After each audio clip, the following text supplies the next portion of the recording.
Salut à tous, bienvenue donc sur l'entrepreneur à la style, Thierry #Henry, épisode donc 186. Aujourd'hui donc je vais te parler de mon livre donc Podcaster Pro. Donc je vais te donner donc les 1 an, enfin quasiment 1 an, ça fait 10 mois que je l'ai publié.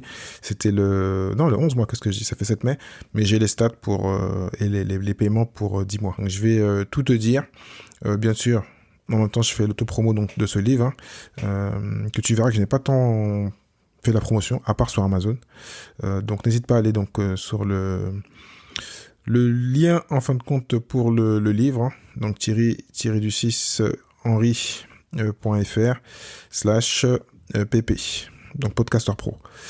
Sinon, je te mettrai donc le lien dans le résumé donc de l'épisode. Donc pour parler du livre, donc si tu me suis pas, donc j'ai publié un livre, donc Podcaster Pro en auto-édition sur Amazon il y a 1 an, le 7 mai. J'ai fait un pré-lancement quelques semaines avant, donc quasiment 6 semaines avant. Et donc là, je vais donner un peu les résultats et tout ce qui a été fait donc par rapport à ce livre. Donc pour être précis, comme je dis, donc il est en auto-édition quasiment, enfin à 100% sur Amazon. Il y a 3-4 mois, je l'ai mis sur Kobo, je crois, ou enfin la plateforme d'Amazon, la plateforme plutôt de la Fnac, voilà. Et je crois que j'ai pas eu trop de résultats. Je t'avouerai que j'y ai pas trop souvent. Et c'est ce qu'un peu je veux dire dans cet épisode où j'ai mis du temps, j'ai pris quasiment un peu moins d'1 an pour l'écrire, on va dire 6-7 mois. J'ai fait un pré-lancement et ensuite j'ai un peu laissé couler, je n'ai pas vraiment fait la promotion. J'avais d'autres choses, je sais très bien que le livre n'était pas vraiment là pour gagner de l'argent. On sait très bien qu'on gagne pas d'argent avec les livres, à part quand on est édité ou quand on fait de l'auto-édition et qu'on base tout son business sur ça.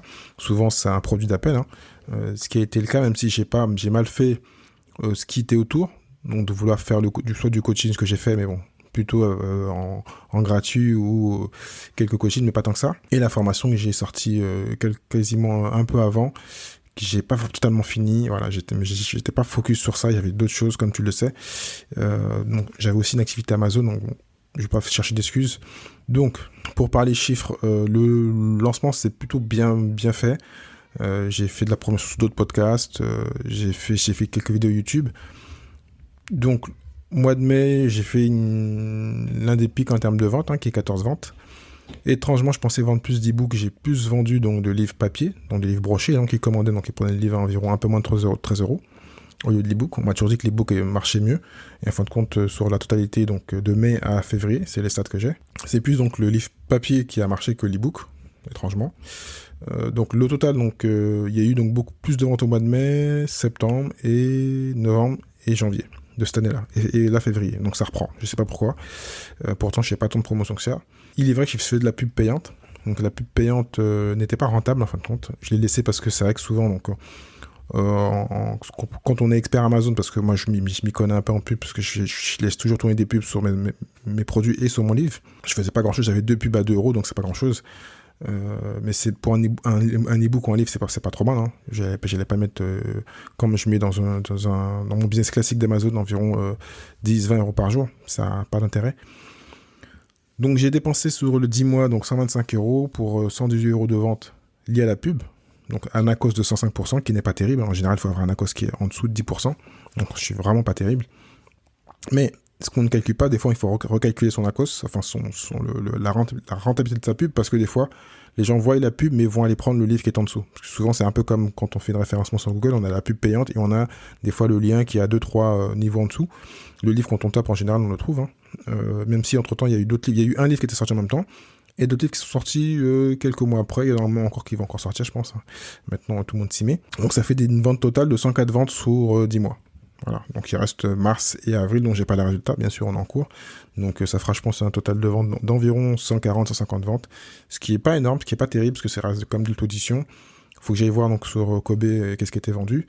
Et je crois qu'en général, pour dire que maintenant, comme les gens lisent moins, un succès éditorial classique, quand on est aussi sorti en magasin, c'est environ, si je me trompe pas, environ 1000 à 2000 ventes. Plutôt 1000, on commence à dire que c'est intéressant. Après, bien sûr, quand on est au-dessus, on est vraiment très bien. Mais 1000, ça commence à intéresser les éditeurs. Et en tant que personne aussi, on peut moyennement bien toucher. Donc, qui a fait un gain sur 10 mois de 450 euros. Et avec, bizarrement, inclus dedans 13 euros de redevance liés à ceux qui lisent. Ils font juste lire le livre, ils le lisent directement, donc un peu un livre gratuit. Ils font de la lecture et comme En fin de compte, Amazon te rémunère parce que les gens lisent beaucoup. Donc il y a eu beaucoup de lectures.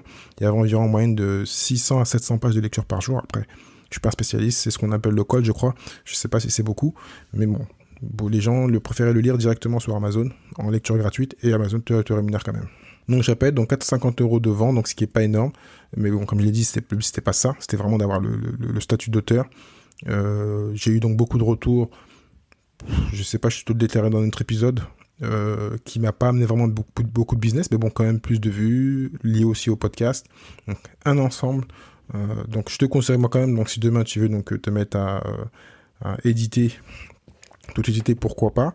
Il est vrai que j'avais prévu faire un deuxième livre que j'ai traîné, qui est toujours pas écrit. j'ai changé d'idée, j'en ai encore une nouvelle, donc je verrai, parce que c'est vrai que c'est beaucoup de travail. Pour ensuite, pas automatiquement donc de gains financiers, même si c'est pas le but. Après, il faut avoir tout un écosystème autour. J'en ai déjà parlé dans d'autres épisodes. Donc je te mettrai donc les liens que j'ai fait avec tout ce qui est autour de l'édition et de KDP. Ou sinon, je trouve ça quand même intéressant parce que j'étais content, moi, comme tout ce que je fais, un peu de l'affiliation, quand il y a de l'argent qui tombe, quand, entre parenthèses, j'ai rien fait. Enfin, si, parce que j'ai quand même beaucoup travaillé, mais je me lève, voilà, je vois quand même des ventes. Et je me dis que si j'avais plutôt une stratégie KDP où je fais plutôt des livres un peu bonne qualité, et j'en ai plusieurs, par exemple, j'ai eu 2 invités qui font que ça, non 3. Je te mettrai aussi les liens qui ont peut-être chez Amazon. Il y en a un, donc j'ai eu dernièrement qui a 7 livres chez Amazon, donc des livres qui vendent mieux, ou ceux que j'ai eu donc dans l'un des premiers épisodes, il en avait environ 100. Quand tu as 100 petits livres, des 100 petits bouclettes qui te ramènent chaque fois donc peut-être 20 ou 30 €, mais tu parles le nombre de livres, c'est énorme. Donc c'est un business qui semble intéressant parce qu'on est sur une plateforme qui est très puissante. Après, il y a ça, en un an, en fin de compte, le service s'est développé, parce que moi, j'étais j'ai donc l'activité classique d'Amazon, où je peux faire ce qu'on appelle du contenu à plus. Bon, je vais pas rentrer dans la technique, mais plein de petites choses que sur KDP, on pouvait pas faire. Mais entre-temps, ces choses-là, je viens de voir, dernièrement, je me suis connecté, qu'on peut faire ce qu'on appelle du contenu à plus. Donc, c'est une page de vente, en fin de compte, enrichie, avec des éléments pour que les gens viennent sur la page de vente. Il y a aussi le compte auteur. Donc, voilà, plein de choses que j'ai donc détaillées dans d'autres épisodes. Ce que je te mettrai donc dans le résumé, si tu veux donc t'intéresser à ce business-là, soit en tant que vraiment auteur, donc après soit qu'on est talent et qui veut écrire un livre tous les ans ou tous les 6 mois ou même moins, ou sinon donc faire donc la vraie technique KDP, donc de vendre donc des bouclettes, donc des livres de 10-15 pages ou des carnets ou d'autres épisodes que j'avais fait donc il y a un an, donc je te mettrai les liens. Donc voilà, petit résumé, petit épisode, mais j'espère que ça t'a intéressé. En général, je ne parle pas trop de mes chiffres. Même là, même s'ils sont pas extraordinaires, le but c'était vraiment que tu saches et que tu vois ce qui a été fait.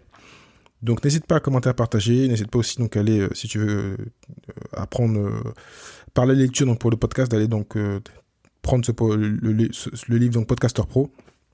Et bien sûr, donc moi je te dis à très bientôt donc pour un prochain épisode sur donc l'entrepreneur à la stalle. Ciao ciao.